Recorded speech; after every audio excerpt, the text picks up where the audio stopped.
Welcome to the Accounting Influencers podcast with me, Rob Byrne. I'm thrilled to have me today, an absolute legend in the world of CPAs and accountants, Susan Bryant. Good day to you, Susan. Hey, Rob. Thank you so much for having me on the show. Well, how does it feel being an absolute legend? Do you feel qualified? No, but I do feel a bit like farmers insurance. We've seen a thing or two. We know a thing or two. It's definitely been a long road of public accounting and interesting right now, interesting times in public accounting. Well, let's dip into that and we'll let our audience decide if you truly are a legend. But this is Accounting Influencers, and we speak to people on this show. We have 30,000 listeners all over the planet in 150 countries. We speak to the influencers that have the ear of accountants and they kind of know what's going on. So for people that haven't come across you, Susan, just tell us a little bit about you and your world. Sure. So I'm co-owner of a firm based out of Plano, Texas. We are attempting to build a model for what the future CPA firm is going to look like. We are a team of all women, and we're serving primarily business owners by providing them accounting, tax, and advisory services. So you are a CPA, you run a CPA firm, but you're also serving CPAs. What exactly do you do for them?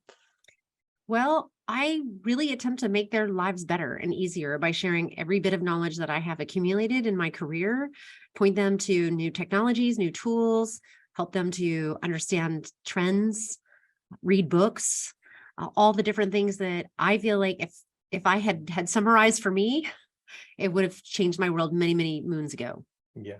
Well, Susan, there's so many topics we could talk to you about. You put out some excellent content there, but we're going to talk today about how perhaps clients are being treated by accountants and why some accountants are trading up with their clients and the subject of conformity. So just tee this up for us. Why is this important and what are the key issues? I don't think it's any surprise that accountants are seeing a significant number of leads come into them because so many other accountants have failed to communicate. They're not providing the services that people want. And so we now have this influx of demand happening for current accountants who are attempting to provide an excellent customer experience, serve in a different capacity, more than just do the compliance work and the accounting work, really help to holistically change this client's financial future. So this demand has now necessitated this inward look for many CPAs to say, wait a minute, I'm going to hit a capacity issue. Perhaps I should evaluate who I am working with right now. Do I want to continue to serve these people? Do they truly understand what we do, value our work, willing to pay the price, conform to our processes and standards? And if they don't, it's really easy to sort of ditch them and pivot towards the better client that's sort of coming your way. It's great that accountants are recalibrating what a good client looks like. But traditionally, Susan, we've seen that accountants have been reluctant to let go because it's revenue, whether it's a good client or bad client, they've not really made those judgments. But I do accept your point that, especially throughout the pandemic, many accountants, CPAs fell short. They fell short on their proactivity. It's no good just saying we're here for you. You got to be picking up the phone and asking clients if they're okay. And they also fell short perhaps on the way they were keeping up with the complexity of the world as it changed. So the services and advice they were able to offer their clients. So accountants naturally found themselves being contacted by clients for sure, but perhaps losing some clients to better accountants if they didn't pull their boots up. So just unpack that a little bit for us. I feel like last year was the word of more. More, we need more services, more time, more expertise, more skills, more competencies. We have more entities. The client had so much more going on, so much more was demanded of the accountant. And when accountants didn't respond accordingly by growing their staff, upskilling, gaining more talent, finding different ways and processes to serve the more, then they're seeing that more is going away and they're going in search of the resources. Clients are going in search of the resources from accountants who are willing to respond as their needs are almost exponentially changing. The clients that we see coming in, their needs are vast, varied, and many times they want responses fast. They wanted this stuff done yesterday. And I guess that's nothing really new but the expectation is a little bit different. And I think that can influence the price, that can influence the staff you can go out and get to do the work.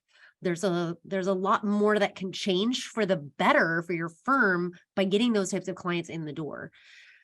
And it's just experience too, learning how to handle those things. It enables you to begin to understand what more you could be doing for the client, how to do that, and then standardize it and take it to additional clients as you're moving forward, right? So kind of productizing that service, as people like to say, I think accountants have to begin to contemplate that more frequently. What am I doing? How am I doing it? How can I apply it to other things that are coming my way?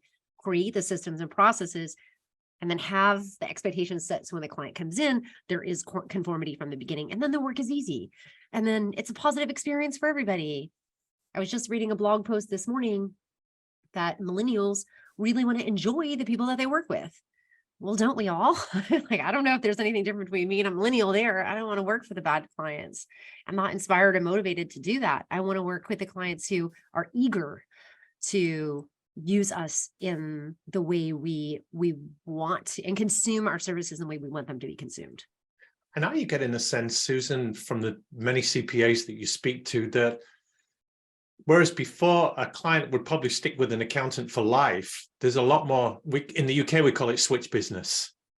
People switching over. So there's less loyalty there, and clients' businesses looking up and saying, well, is this the best that I can get? I've had this accountant for some time as the trusted advisor, but am I really getting the trusted advice that I want? So is there more movement, do you think, between firms and accountants?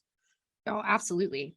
One of the most interesting things I've noticed of late is that when a client approaches their current accountant will respond, I don't give that kind of advice. I am only going to prepare your tax return or do XYZ service.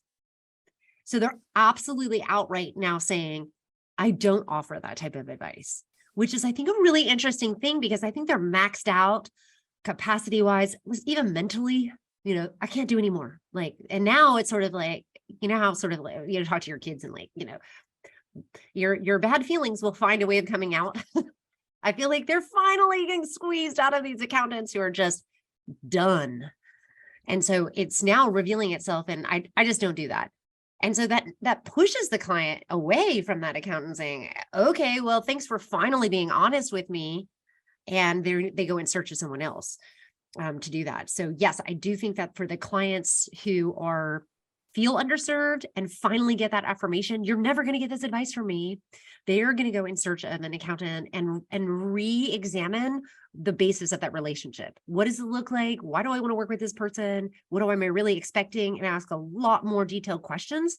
We get interviewed a lot in these processes. How do you work? Why do you do it this way? What about your frequency of communication? All of those things start to come out. And if you don't have a system and process you're following, then the client is not going to feel very secure in making that decision. I sort of sometimes liken it to like teenagers. They say, oh, teenagers, they fight the structure, but they really love it deep down. It's sort of the same thing. Yes, we need boundaries and routines, don't we?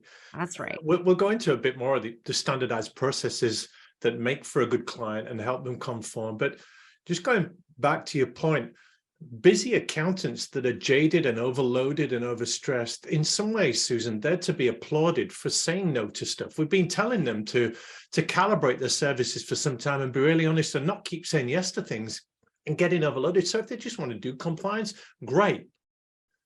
Yeah, agreed. 100%. I mean, you're doing yourself a favor as an accountant, and you're doing the client a favor, honestly, because you're going to disappoint them, and there will constantly be this friction that you don't know how to get past. And so, yeah, I think that honesty is really important.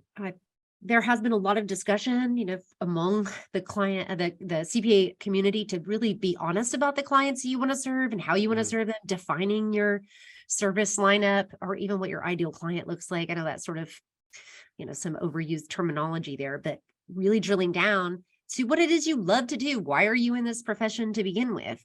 I mean, if you absolutely love doing tax returns, by all means, there is a place for that. There is lots of those to do. If you don't love it, don't keep offering and selling something that you're not going to love to offer to the client and feel rewarded and fulfilled in doing. It's just Don't do things you don't love.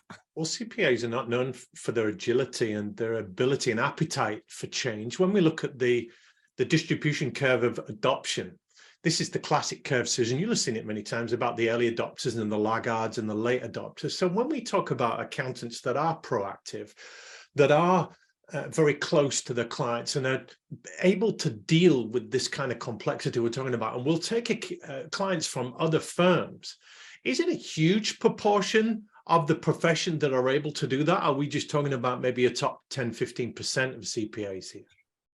You know, I think this is a personal journey for each accountant to figure out.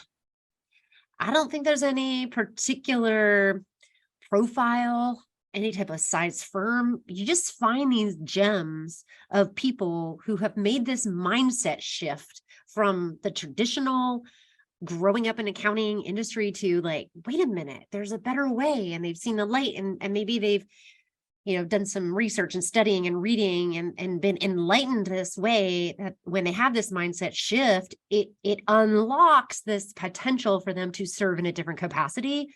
And when they get there, then it's a total game changer, not only for them as fulfilled professionals, but also for the clients that they're serving. And I know personally for me, this was the realization that, for so many years, I felt like I sat in a position where I was literally below the client, and I felt subservient in many ways. Like, yes, client, whatever you want, I'll do it. Yes, I'll take it. That was really the position that I felt I was in. And it wasn't until, I don't know, maybe 5 or 6 years ago that I had this like epiphany, and I'm like, wait a minute, hold on just a second here. Like, they're business owners, I'm a business owner. And then I remembered, like, I also have all of this knowledge that most of them totally lack, and that is common among every business, and that is accounting and taxes. Yeah. I am light years ahead from a business owner perspective in actually truly becoming the best business owner on the planet. If you look at, I'm in the Goldman Sachs 10,000 small business program right now. They're going to spend 3 weeks on financials. Why? This is the area where most business owners struggle. Okay. So if accountants really spent time saying, okay, I'm great at this component and I want to get better at being a business owner. And if I'm going to advise business owners, I need to be even better business owner than they are, and really honed in on this business owner mentality versus the practitioner mentality. That's when my life changed. Everything shifted. And I started using my practice, if you will, my now business. I started toying with these things, saying, I wonder if I did this, how would this work? And then I had knowledge about what worked in my business to advance certain things. And then I would take that and I'd apply it to my clients. And I'd say, hey, I just tried this in my business. This might work for you too. And it's not accounting and it's not tax, it's a business.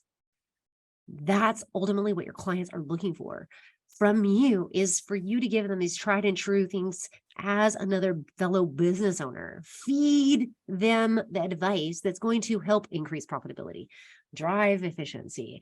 It's like all these other things that they truly are craving that no other accountants are doing. They might say advisory or whatever, but they really just want a relationship with another business owner who happens to have this expertise. But you're unusual, Susan. You're a business owner and you're an entrepreneurial accountant. There's not a lot of them out there. There are plenty, but most accountants are employed. They don't own the business. They don't run the business. They haven't got shares. Sure, they could have a more commercial acumen and develop a more entrepreneurial business thinking mindset. But you're talking there about rounding out the CPA, or in the UK, the Chartered Accountant qualification, to go beyond tax and audit into CFO services and into financial planning and analysis and reporting and a whole load of things, and running a business. So is that too much to ask for some accountants? For the ones that are in business for themselves, no. Yes, agreed.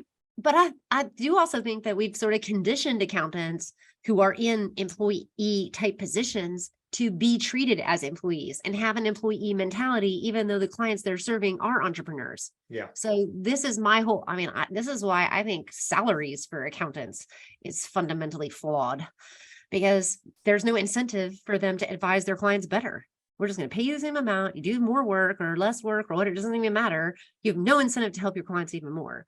I mean, I almost feel like accountants, we need to like, this is just one more thing to like throw out of the traditional firm mentality, is how we compensate the people and what we're compensating them based on. Because ultimately we're getting measured on our ability to contribute to the increased value of our clients, their businesses, their personal lives, transforming literally their financial future for the positive. That's how we should drive compensation for accountants. And then I think that shifts us to a more entrepreneurial mindset from the get-go for all, employees too. Yeah. So if an accountant is taking on a new client, there's that onboarding and that this is the way we work conversation, educating your client. If they've already got a client that they want to recalibrate, then there's that honest conversation of we're changing the way we work. Talk to us about the importance of having your clients conform to your standard processes, Susan. Well, accountants like to make money. And True in enough. order to make money, things really do have to be standardized. And not just from an efficiency standpoint, an effectiveness standpoint, but also there's been a lot of discussion about this, in the recent, past, and that is the customer experience.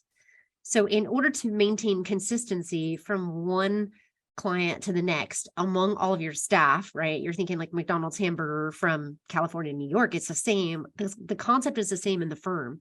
The standardization of the SOPs also is driving profitability, effectiveness, and ultimately the customer satisfaction. And if we're applying that in that way, in that view, then we're ultimately yielding something that's more replicatable. I don't know if that's a word, but we can replicate it more easily. Yeah. That is going to increase the value of the actual CPA firm itself. And then you've got sort of like this, I mean, it's trade secrets or intellectual property or our way of doing things. And that also leads to culture changes, right? We have our way. This is our firm's way of doing things. I think that leads into branding and messaging. I mean, like all this stuff gets connected. And that ultimately is going to drive even more clients to you because they want that same experience of working with an accountant. They want it to be like, oh my gosh, my accountant's the best. Wait, who are you working with? Oh, and then they see all the stuff you've done and they see your messaging and all these other things that are public. But then when they sign up, they're like even more thrilled because they're also getting that, they're feeling everything that they just heard about. Yeah. I love you drawing a direct line between processes and culture and client experience. When I'm not doing the podcast, I help accounting firms differentiate themselves in the talent marketplace with their employer brand. And very few of them can articulate what makes them different to anybody else. They don't have their way. They have what they claim to be a set of unique values and the way they treat their staff, their value proposition for employees, but their website looks and sounds exactly the same as all the others. So you're talking about educating your client and recalibrating that relationship in a way that they don't really get anywhere else. And you're taking charge and you are the trusted advisor. And you say, this is the way we work. And it's for your benefit, Mr. Client, that we do this. Yeah, 100%. I've had plenty of clients show up and say, well, this is the way I want to work. It's like, well, that's not quite the way we do things here. And there's plenty of accountants you can go to. Clients can go to those clients, and those accountants are going to conform, to however the client wants to operate. But I think that's a really big mistake for accountants to keep adapting themselves. Like exception, they only want to talk to one person in the firm. Oh, they want to get their billing this way. Oh, they want this. Then you have all these exceptions to all of the processes that exist in your firm for these specific clients. So because they're high net worth or they're high revenue or whatever, I just feel like accountants, we have to stop ourselves from doing that. And it creates friction. Someone's feelings are at risk. That's what I heard people say no, because they don't want to put people's feelings at risk. We just have to learn how to become more comfortable with putting someone's feelings at risk. And for the benefit of your own feelings, for your staff's feelings, for your own stress levels, for your own mental health, for all those other things, right? Like you just have to learn how to say no and be okay with it. Well, amen to that. I'm thinking of the quote by John Maxwell. He says, say no to the good so you can say yes to the great. And too often, too often we say yes to the good and get overwhelmed and overloaded. But you touched there, Susan, on the awkward conversation, the confrontation. What do we do with clients that refuse to conform? There's some pushback there. Maybe they feel they hold the power in a transaction, in a negotiation. It's a good That's a big question. sigh. That is a big. You've had a few of these, haven't you? Well, yeah, because you feel a little handcuffed to the client. Because there might be some loyalty there. You maybe served them a few years and you now need to recalibrate. Well, and sometimes it's not even necessarily you, maybe as the owner of the CPA firm, your loyalty, maybe it's their staff's loyalty. They really love working with the client, even though they're not ideal for some reason or another. So there's that. And then there's also just for accountants, I mean, we're money oriented. So we're always thinking about, okay, so how many clients do I have to get in order to make up for that client? And what does that look like? What is my leads? How long till I get them onboarded? I mean, like, it's probably a little bit of a disaster happening in our brains. Like of all the things that we're thinking of when we're talking about, what happens if this client does leave, right? Or we have them leave. There's a couple things that I think of when that particular type of conversation comes up is that one, it's okay to be upset about it and honestly to have a bunch of feelings about the particular client. I think that's natural. We get emotionally and personally invested in many of these clients, and our staff does. And these are challenges because we care. And that we have to recognize that our caring is actually why people want to continue to be our client. But a lot of times we have to care we need to change our care into something a little bit different, maybe. So we need to have a conversation, not a confrontation. I mean, that's the first thing. But I think we just have to sometimes get past some of the emotional side of things and really boil some things down to logic. Talk about those hard lines. What's good, what's bad? What do we really need to work on? What things really need to change in the engagement? And then just present it in a clear and matter-of-fact way. Speak your truth. If you don't speak your truth, you will resent the client, you will be unhappy, and so will everybody else. And you just have to recognize that this is not a good way to live. Yeah. Well, let's bring this into line with a few more questions. You are addressing the accounting profession. In fact, I'm going to go further than that, Susan. I'm going to make you the global czar of the accounting profession worldwide. Okay. You are the top bod in the universe over all CPAs and accountants. So what needs to be said? What is your message to the profession around this right now? I think we need to spend some time on really analyzing what we're training people on and training them to become. We're missing the boat on taking really, really smart accountants and developing them into literally the future stewards of our profession. In our firm, we're working right now on creating what we call professional pathways. And more firms need to focus on that, where we can help. I don't want to call it upskilling because I feel like that's sort of like taking somebody who has a skill and just making it a little bit better. But I'm talking about like transcending your current competencies and on this pathway to what at our firm, I feel like is a transformational process of like self-actualization. Who are you now? Who were you meant to become? And how do we help you get there as it pertains to your profession, your community, your family, all the things? That's the goal. You are better for everybody if we're giving people all of those opportunities to grow in this capacity. So what are clients? Sorry, Susan, continue. Sorry, I just wanted to finish that thought because it doesn't. What does it have to do with accounting? It just has everything to do with who we are as people and what purpose we have. And if we're not working on who we are, then we can never fulfill our true purpose. So sorry, I just wanted to include that. Got it. So how should accountants be viewed by their clients if they want to command the fees and respect that they deserve? I think that they should be viewed as experts. So just as I mentioned before, sort of like this, old adage for, this insurance company, like, most accountants have such an enormous amount of depth, breadth of experience that is vast, and it's often highly underutilized by their clients. But it's not the client's fault. it's accountants' fault for not adequately communicating everything that they can do and what they know about and how they can help clients. So a lot of this had to be with accountants need to be more open. They need to communicate. They need to learn how to have conversations, discuss, chat like this. You really like be more outward instead of more inward. And I think that literally could change everything. So maybe these soft skills, maybe that's what it is. Maybe mentoring some of our junior accountants into like, you have to present this, go out there. As I know it's scary. Yes, you're not going to have all the answers. You're probably going to have to say, I don't know. I'm going to have to go check with somebody who has a lot more experience than me. Well, I mean, maybe that's being fearless or brave or having more courage. I don't know. I think it's like all of these things all rolled into one, but that's the future is that we need people who are excellent at presenting and communicating with clients because the technical knowledge is just, it's not enough. We got to boil it down for people. Yeah, that's a good point. What about the accountant CPAs listening that are in denial and they're saying, well, Susan, I don't have any bad clients. I don't need to get rid of anybody. I'm doing great with my clients. What does a bad client look like or act like? Well, I'd say for starters, they don't pay their bills.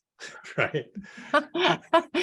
I think secondly, they're bad responders, right? So they wait until the last minute to send you stuff and then expect things to get turned around really quickly. Yeah, I have a saying that I tell my teenage daughters, no response is a response. So if that's how you feel, if that's the kind of thing that's happening with you and your clients, like they're not good clients. If they respond to you and you respond to them and you actually enjoy, the back and forth and discussion and conversation, and it's more collaborative than it is like, oh, this client wants this from me. Oh, you know what I mean? Like that is probably not a good client. So I think people need to, especially accountants who are maybe saying, I have no bad clients. I mean, I think they need to be probably a little bit more honest with themselves. Everybody's got some bad apples in their bunch. They just do. Sometimes they're hesitant to let go of them. Maybe they are big in terms of top line revenue. Maybe they consume a lot of staff's time. So, at least you're covering their fixed costs. I think there's a lot of different things that go through the mind of accountants, but I saw somewhere somebody talked about the fact that, if you see the phone ringing and it's somebody and you have a feeling like, oh, I don't want to talk to this person, like, then you should get rid of that client because you're never going to want to serve that person in the way that they should be served. So go find people when you see their name pop up on the phone, you're excited to answer the phone. Like, I wonder what they've got to talk about today. This is really cool. I always loved how the conversation ends. Like you get a lot of energy from it versus you're drained. I remember a networking expert saying to me, are you the kind of person where you walk into the room and someone says, oh, good, or somebody says, oh, God?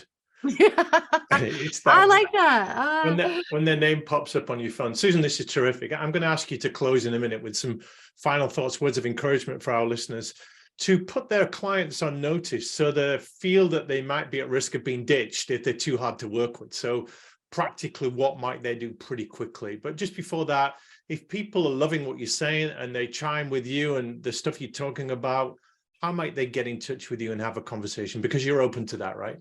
Oh, absolutely. Well, best place to connect with me is LinkedIn.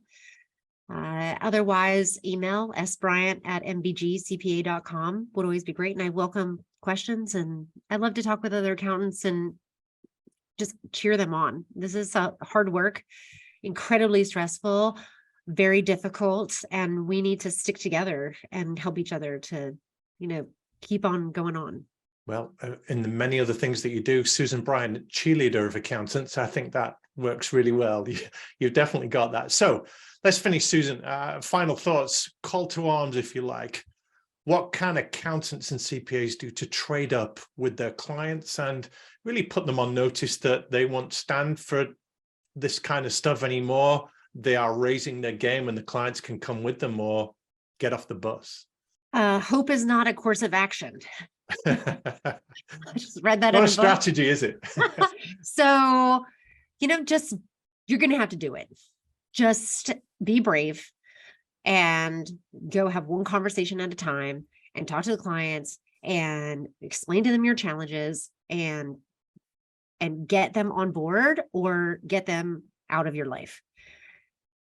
It's really that simple, but you have to start taking action. Otherwise, you're gonna get bogged down, you're gonna get slowed down. And why do you want to keep setting yourself behind in the achievement of your goals? Don't.